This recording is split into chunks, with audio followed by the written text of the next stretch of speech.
into subject ethnic constituencies, and Baluchistan in between Pakistan and, uh, and Iran was probably the best place to start a separatist movement.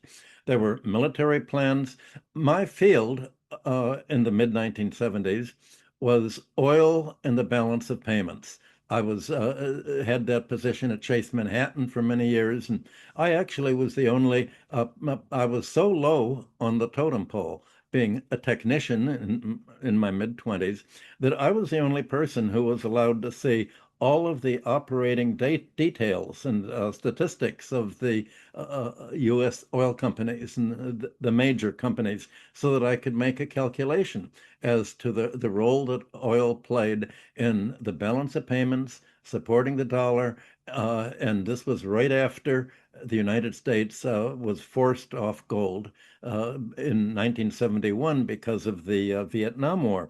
So the United States all along has realized that this what you're seeing today was going to be the end game of consolidating, they hoped, American control over the Middle Eastern oil. And they wanted that because the center point, the strongest lever that American foreign policy has had for the last century, is control of the world's oil trade, because it's so immensely profitable for the American oil companies themselves. It's given the oil companies a major control over U.S. policy, and also the U.S. economy, potential control over other countries, but by the ability to turn off the supply of oil to other countries and thereby stopping their electricity production, stopping their chemical production, their fertilizer production with natural gas.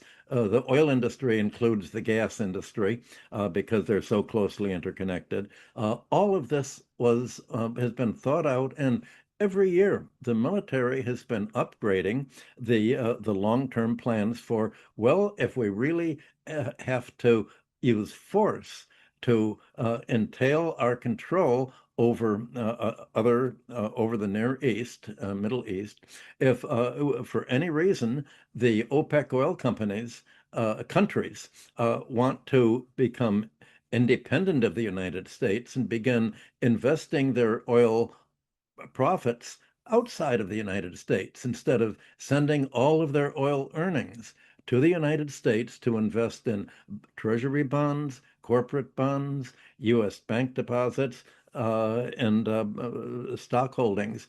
Well, if any of them should want to exert their own sovereignty and go their own way, we're going to have to take over. And no matter what, we're going to have to take over Iran, because that is the most powerful, final locking point of U.S. control. And as we've discussed before, in 2003, General Wesley Clark came right out and said, well, we're going to conquer 7 countries in 5 years, culminating with Iran.